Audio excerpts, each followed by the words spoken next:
children, they can bring their paperwork to me, and I can take a look at it and point them in the right direction as well. And they will not have to pay anything for the consultation. And of course, it's the book release for my new book, Black Parent Advocate, The Art of War for Dealing with America's Public and Charter Schools, which is a book that took me 3 years to write. It's 550 plus pages of solutions for Black parents, how to respond to the schools. If they want to put your child in special ed, this is what you do. If they want you to put them on medicine, this is what you do. If your child is in special ed but isn't receiving the service that they should be receiving, this is how you handle that. So this book picks up where the first book left off. The first book was all about making sure parents understood the psychoacademic Holocaust. This book is all about making sure parents can respond to the psychoacademic Holocaust. That's great. And that's what your doctorate is in, correct? The My doctorate is in clinical psychology, and I'm also a certified school psychologist. So I go between both worlds. I'm a clinician and a therapist, and I'm also a school diagnostician. So my job as a school psychologist is to evaluate and determine if children have learning disabilities, the 13 of which is federally defined, because special education is a national program and it is a federally funded program. It is a law. And those 13 disabilities are autism, emotional disturbance, intellectual disability, the speech and language impairment, deafness, blindness, traumatic brain injury, orthopedic impairment, multiple disabilities, other health impairments, children who are both deaf and blind, the hearing impairment, and the most popular of the 13, which is the specific learning disability. And that comes in 8 subtypes: basic reading, reading fluency, reading comprehension, math calculations, math reasoning, listening comprehension, oral expression, and written expression. So you should never hear someone tell you my child has a learning disability unless they can tell you which of the 8 types your child has. Yes, I mean that's amazing, and I relate a lot to that personally, because when I was in elementary, my teacher was trying to state that I had some type of, like attention disorder, because every time work was given to me, like I was the first to finish, and then I would like be going around to other kids. But what she didn't understand was that I was actually like helping other kids like with their work. So basically the work just wasn't like challenging for me. So I'm really like. And don't you have sons? Yeah, so definitely. He specialized. I mean, he not specializes, but essentially the name of the book is Black Parent Advocate. Right. And it's kind of like helping the parent also see the son, like the young Black boys, basically, Right. and them being told, right, and girls as well, but them being told that they have attention deficit disorder, and any all of which are what they are highly subjective categories. This is one of the things I'm going to talk about Saturday at the Shrine of the Black Madonna, which is why I'm hoping all parents who listen to your show come out, and anybody from the community who cares about our children, which should be everybody from the community.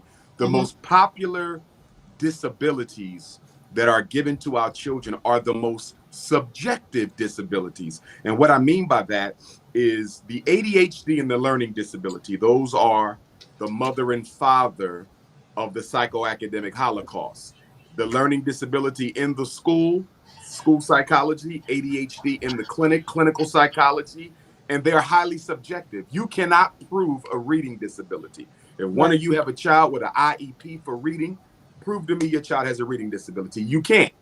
You cannot identify the location of the reading disability in the human brain because it is an idea. Same thing with ADHD. Prove to me the child has ADHD. What you call ADHD to me might be an unmotivated child. It might be a disinterested child. It might be an unmotivated teacher whose own habit is rubbing off on the child. It might be a child coming from a home where there's no discipline. Okay, it could be a child dealing with emotional problems. Same thing with the learning disabled child. That's normally a child who ain't been taught, okay, doesn't practice enough, probably doesn't do homework, probably goes to a school that hasn't achieved minimum basic skill levels in years. There's always competing explanations for learning disabilities and ADHD. But of course, Houston public schools want you to blame the child. And of course, we have a lot of lazy parents who would also like to blame the child. It's easier to blame the child than for the adults to do a better job. And that's why children always get left holding the bag, because mom don't want to take responsibility and the teacher don't want to take responsibility. So it's easier to blame the child. Now, of course, that's not all parents. A lot of parents are simply miseducated and underinformed.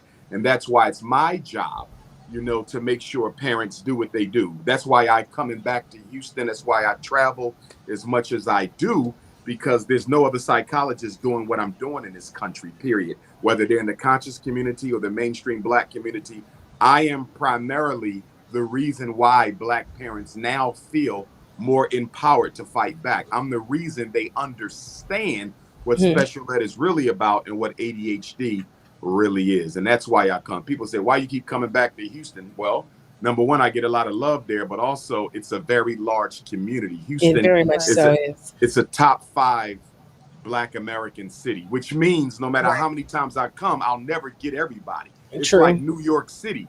No matter how many times I come to New York, I'll never get everybody. So the big cities get more attention. And this is for the brothers and sisters in the small cities. I'm not overlooking you. It's just that the large cities have to get me multiple times because they have 10, 20, 30 times as many Black people as you do. That doesn't mean I ignore the small cities, though, because I will at some point be coming back to San Antonio. I will be going to Austin, which is not necessarily a small city, but I'll be in Austin on Sunday, July the 25th. I'm just waiting for that information.